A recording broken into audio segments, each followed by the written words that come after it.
Hello and welcome to episode 225 of Tall Guy Talks Travel with Rick Doherty. Of course, I am your host, Rick Doherty.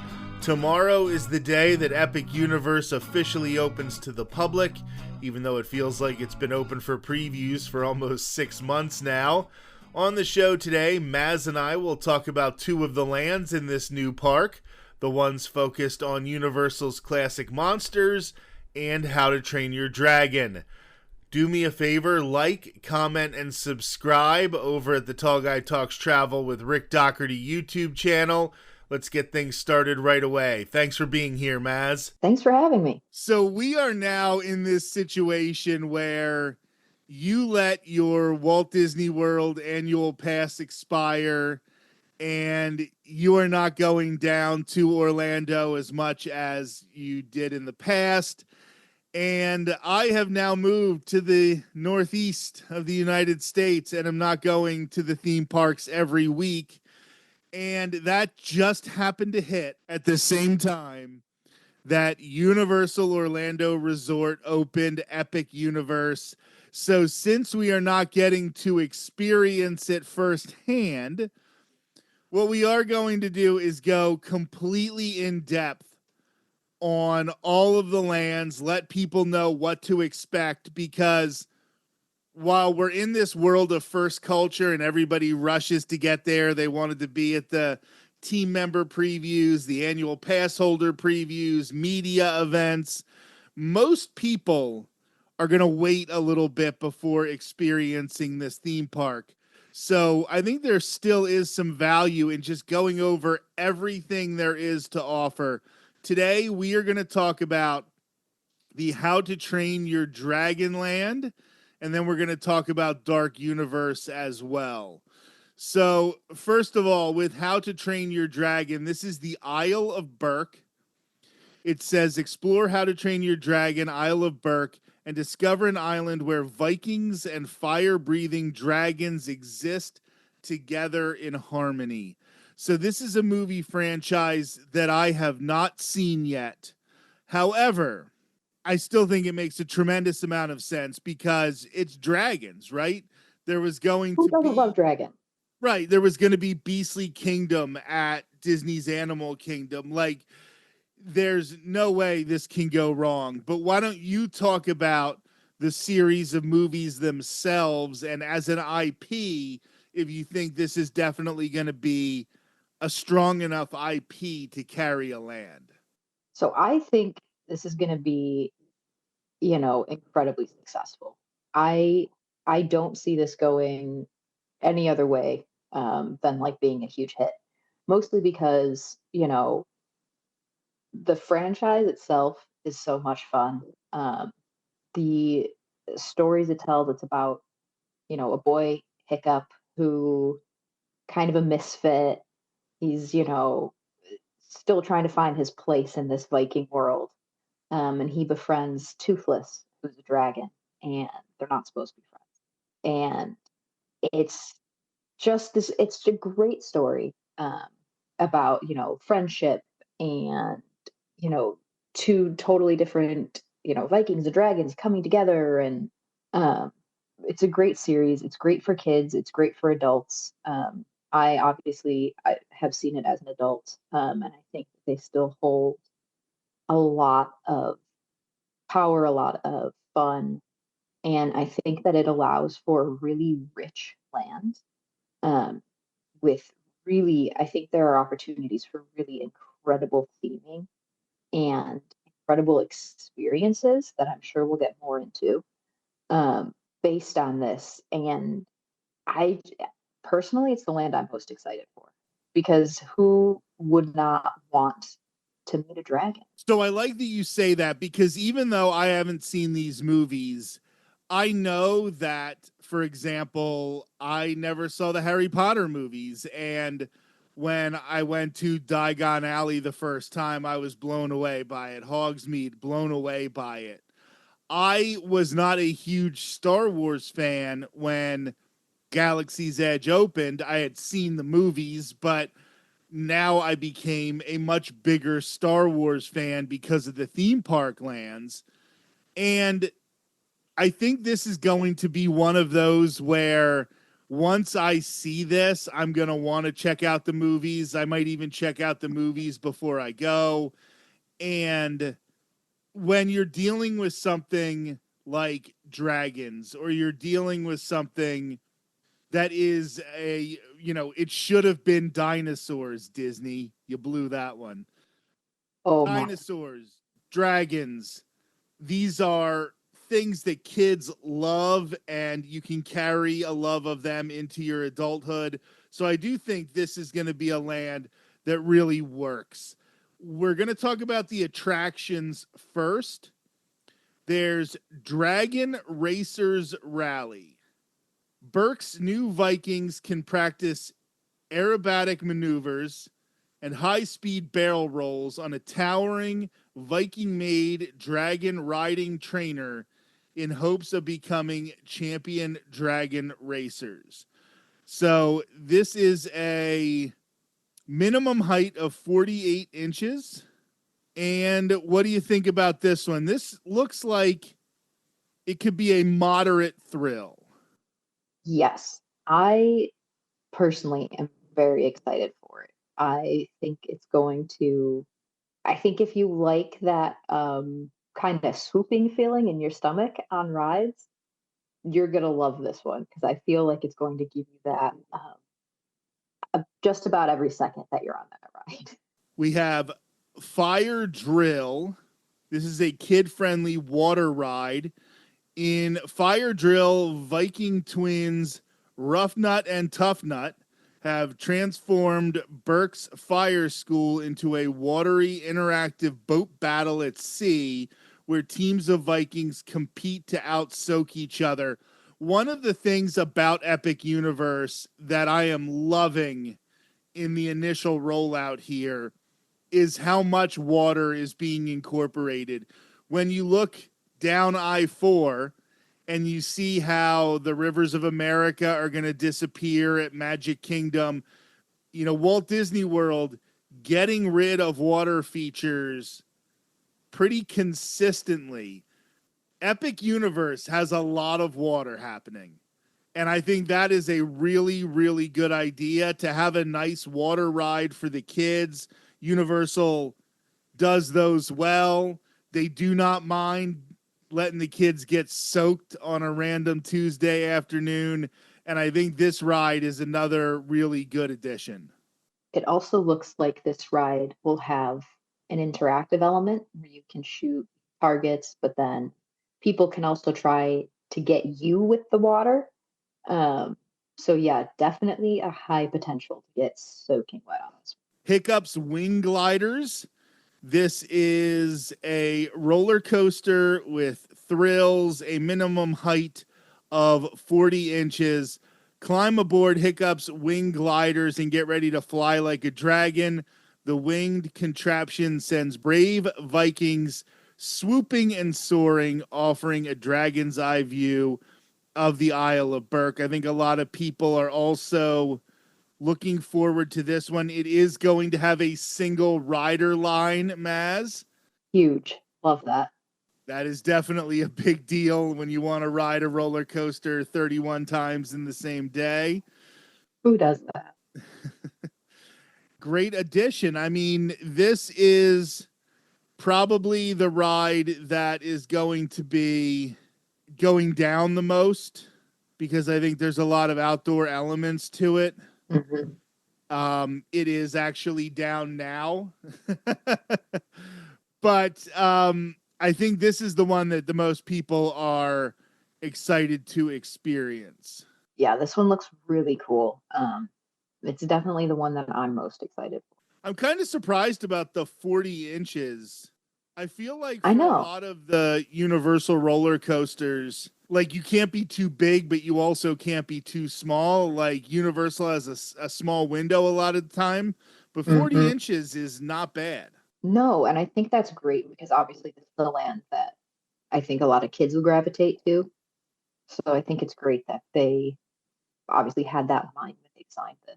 Viking Training Camp. At Viking Training Camp, young Vikings will discover all types of dragons as they climb slide and explore their way through a sprawling, colorful, interactive adventure play area.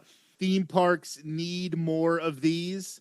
They Mhm. don't really help people like Maz or myself very much, except for they do give kids a chance to run around, get that energy out, because if they don't have these areas and the parents want to sit down, look at the map for 5 minutes, the kids are still going to have that energy.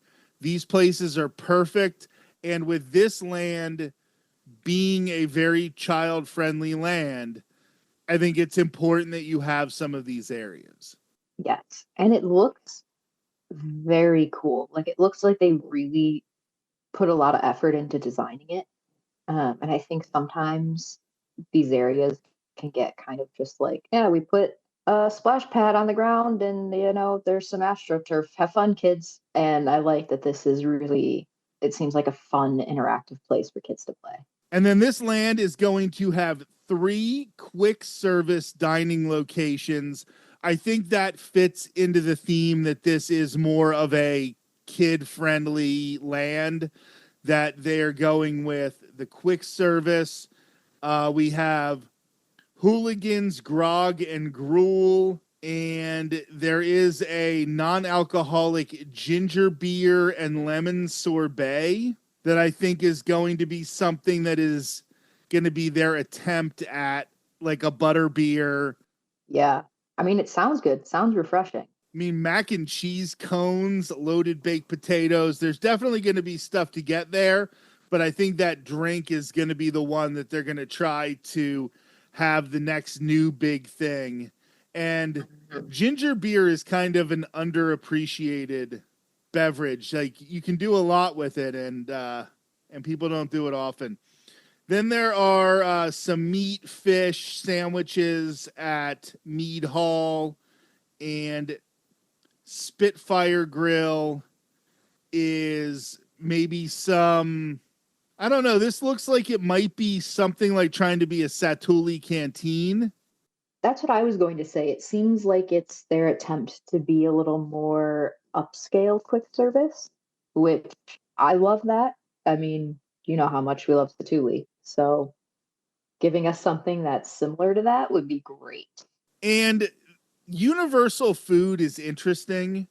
So I'm really looking forward to seeing what the food options look like, not just here at the beginning, Mm-hmm. but as we get through the summer, how they keep the quality of these food service items, especially quick service. Yeah. Universal has some really good sit down restaurants, but I think sometimes the quick service stuff is not always the best. And I would love to see these new things, these new ideas, especially this Spitfire Grill, continue to put out good quality food. I will say that the Minions Cafe over at Universal Studios Florida, that started off with really great quality food, and it looks like they have kept that going. So I think the food has been a little more of a focus for Universal lately. Yeah, I think they've kind of realized that they needed to step it up a little bit in that department. And Minions being newer and having that focus does make me feel good about everything coming to Epic, that, you know, this is something that they have in mind that they need to do better with. Um, but yeah, I'm with you. I'm interested to see how it is, 6 months from now. And hopefully that quality has still been maintained. Epic Universe is a theme park that it was built for nighttime. Like it is beautiful at night, some of the aerial shots of this theme park at night. And I think because Universal Studios Florida, Universal Islands of Adventure really close at like 6 or 7 o'clock a lot throughout the year. So you're not necessarily forced to be there. It's not like being at a Disney park where Mhm. you're going to have at least 2 meals there over the course of the day. So if this is a theme park where you are going to end up having 2 meals there over the course of the day, they need to give you more options. They need to give you more quality options. They have to focus on that more. And Mhm. I think they are doing that. Especially because this one won't be so close to City Walk. With the other parks, it's easy to say, oh, you can pop out and head to City Walk to get a quick bite somewhere, go sit down somewhere. This, you really are more contained to the park. So hopefully they do offer more higher quality food options. Very good point. Very good point. Now moving on to the experiences. The show Untrainable Dragon. There are a number of shows throughout the day. It is a comedy. A new dragon arrives on Burke, and the Vikings think they may have met their match. Hiccup, Toothless, and Astrid help solve the mystery of the untrainable dragon in this spectacular live show. And it really, really does look spectacular. Everything I've seen from this, we're dealing with dragons flying over your head as you're sitting and watching. And I think Universal needs more of this type stuff. Yeah, they absolutely do. There's a huge need for that. And this looks really, honestly, like next level show entertainment. And I can't wait to see this. Um, I saw that the show is 20 minutes long, which I think is a perfect length. I think it's great for, families to go and sit and enjoy the show, not take up too much of their day, get a break, and also kids will have an attention span for that long. So I think that that's really smart on their end. And oh, am I excited to see that dragon fly? And another thing about this that gives me a lot of hope is the Bourne Stunt Show. Mm-hmm. They did not skimp in any way when it came to the Bourne Stunt Show over at Universal Studios. And you can tell just by the little bits I've already seen of this show that they are not skimping on this either. And if Universal steps up their show game even a little bit more, I think they're really going to force Disney to start looking at some of those Beauty and the Beast shows, Mm-hmm. maybe some of the sing-alongs. Maybe you got to bring some of those up to date a little bit. And now I think everybody's favorite entertainment option from How to Train Your Dragon is Meet Toothless and Friends. Come meet Hiccup and Toothless at the Haddock Paddock and pose for photos with Burke's most celebrated dragon and dragon rider. These animatronics are so cute, and I can't believe the fluidity of these animatronics and how they look real. Like, it's amazing. This is the experience at Epic Universe I'm most looking forward to experiencing. It looks so cool. They did such a great job with this animatronic. I mean, I'm so excited. It's obviously the closest any of us is going to get to meeting a real dragon. So I am like, this is going to be great. But also strategically, they've created a character meet that's going to be so high demand that it's going to pull crowds from other areas of the park as well. So it's going to help naturally balance those ride lines, and very smart move on their end. This is the meet and greet that should have happened over at Star Wars Galaxy's Edge Mhm. with Grogu and the Mandalorian, but Yeah. Disney kind of dropped the ball on how much they wanted to make those characters available. This is a next level meet and greet. The animatronics are amazing. It's cute. Everybody wants to do it. Right now, it feels like the most in demand thing to do at Epic Universe. Which is wild considering how much there is. Absolutely. And now we're going to move over to Dark Universe. I am really excited about this one because it would have been so easy. I know that, Super Nintendo is not a new IP, but it's still an active IP. Mm-hmm. And How to Train Your Dragon, Harry Potter, those are still very relevant. But to go back and do something like the classic monsters really is going to give this brand new theme park a feel like it is more timeless. Yes, it grounds it in a way that I think the other lands don't. And I'm really excited for this one. I'm kind of surprised it's taken so long. I know, especially with, the success of Halloween Horror Nights and everything like that. I am surprised it's taking them, until they build a new park to put in a land like this. But hey, they got there. And we got two great rides from everything we have seen about these rides. We're going to start with Curse of the Werewolf. This is a roller coaster, also a 40-inch height requirement. Beware as you face the curse of the werewolf, which sends you spinning and weaving through the woods as you attempt to escape a pack of werewolves.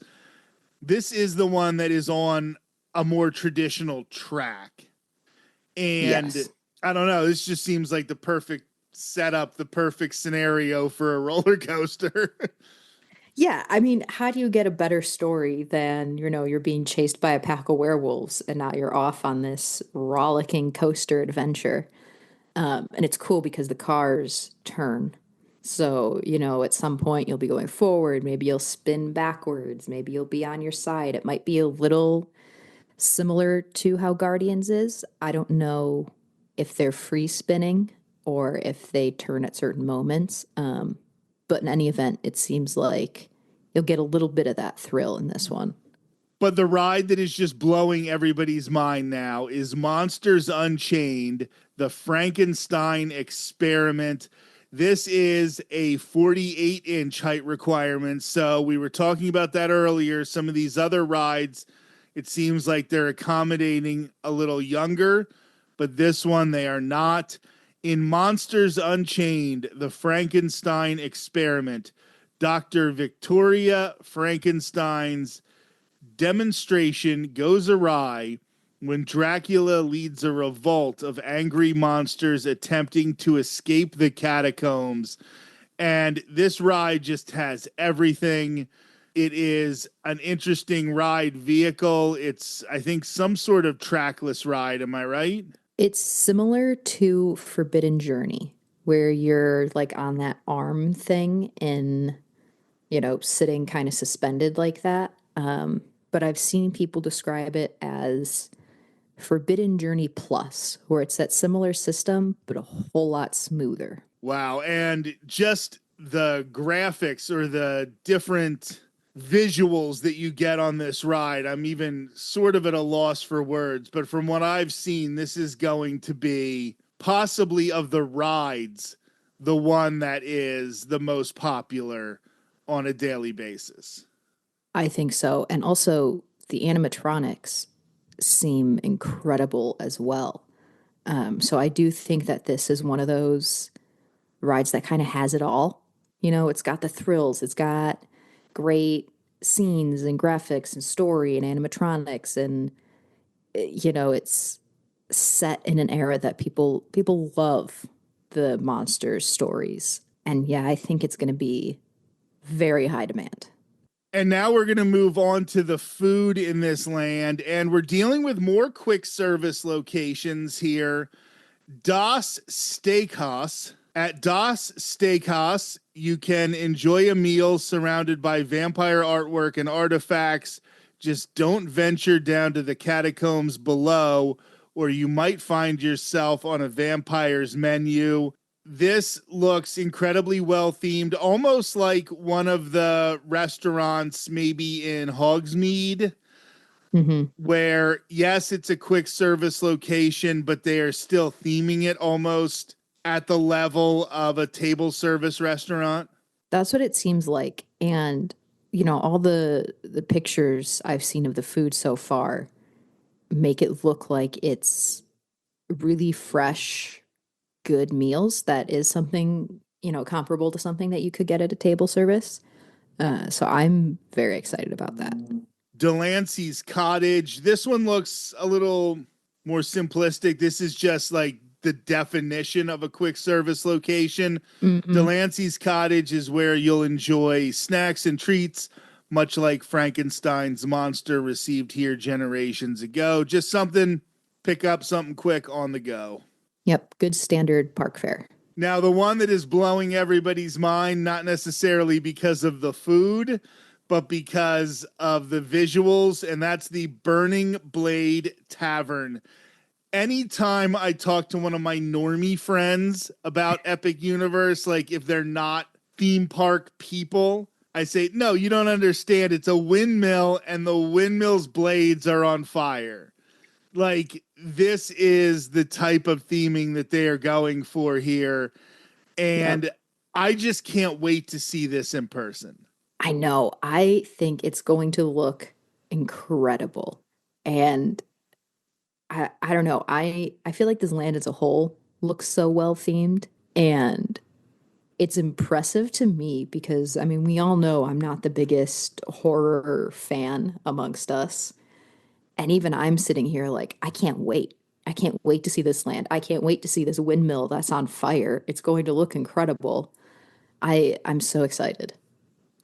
The Burning Blade Tavern is a hangout for Darkmoor Village's monster hunters. Here you'll find many of their past captures on display, along with a menu of tasty bites and beverages.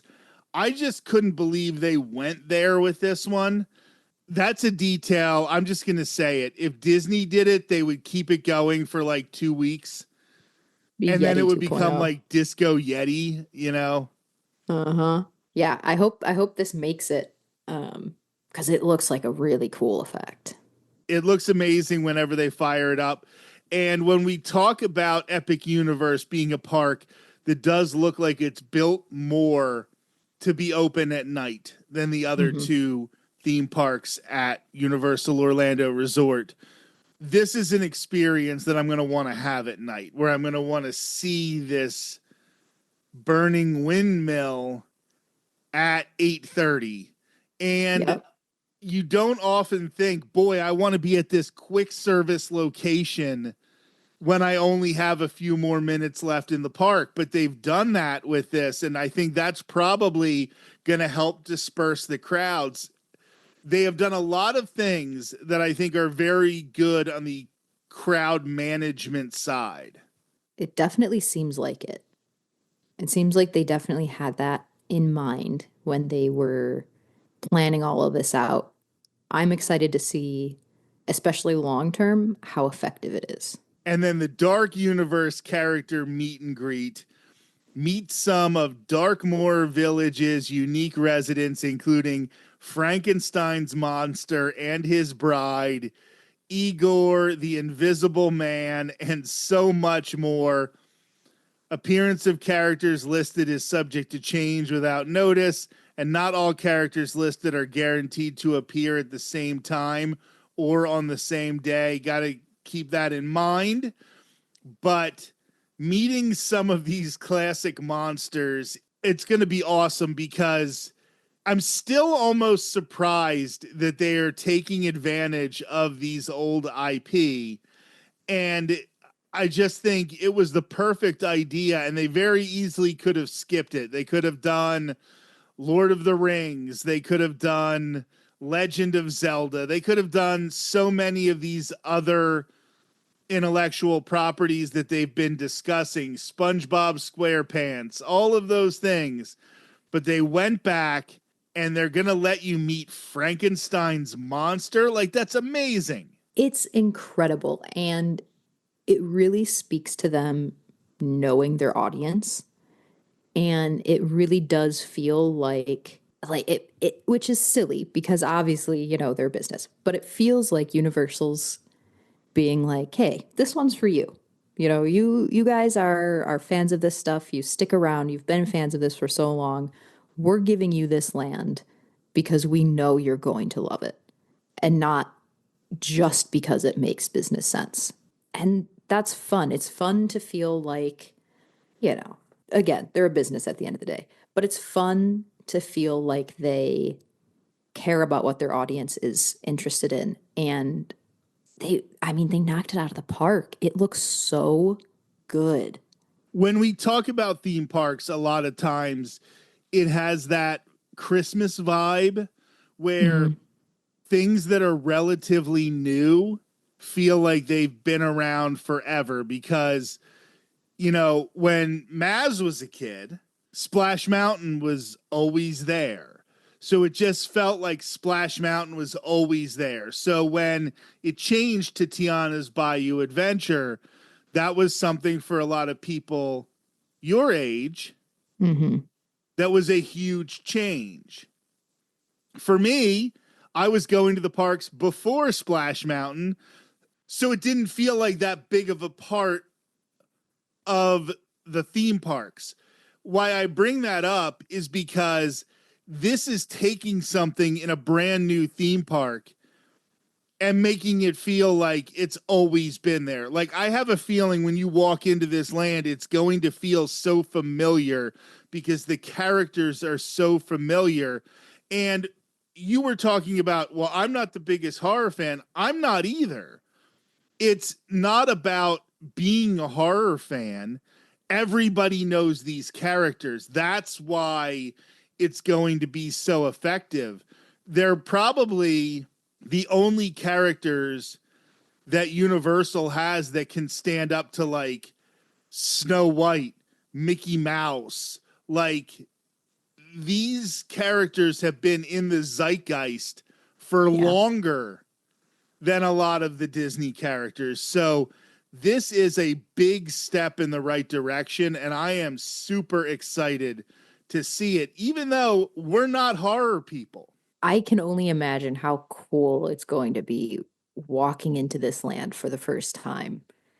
And I think you're right. It is something that's going to feel very familiar to everyone, but also it's still going to be exciting and new. Like it's going to have that level of familiarity because we know these characters, we know these stories, but we're getting to experience it come to life in a way that we've never seen before. And that's just going to be the coolest experience. Epic Universe. Obviously, we're going to see, we wanted to talk about the food quality. Like, we're going to see in 6 months if the food quality is still there. And I know when Star Wars Galaxy's Edge opened at Walt Disney World and Disneyland, for example, at the beginning, we were maybe a little more impressed with them than we ended up being when we saw how it would play out over years and years and years of the land being open for consumption. But I can't see an area where Epic Universe has made a mistake. Yes. I feel like everything, theming wise, has been so well thought out that I feel like it's going to be pretty revolutionary in terms of Orlando theme parks when it opens. And that's with us being well on the side of wishing Harry Potter was not a part of this. But like, we might personally think they made a mistake there, but it looks like everything they did was thematically perfect. They're going to do it in a way that it looks like this is going to last for a long time. And even just some side things like the water features we mentioned earlier, how this is going to be a park that has a lot of water. That's a big deal when you're trying to push a whole bunch of people into a theme park in Orlando in July. You need there to be water, and they thought of everything, and I am really, really impressed with everything I've seen. I can't wait to get down there. Maz, thank you so much for being here as we look at Epic Universe, and we will continue talking about Epic probably, hopefully, for years. Yes, definitely. It was so much fun to talk about it, and I can't wait to get there. This has been episode 225 of Tall Guy Talks Travel with Rick Doherty. Next week, we'll be talking more Epic Universe. My longtime friend Danielle took her family of 3 to Epic for one of their previews, and she even stayed on property for the event. Hear all about it next Thursday. Until then, have a great week.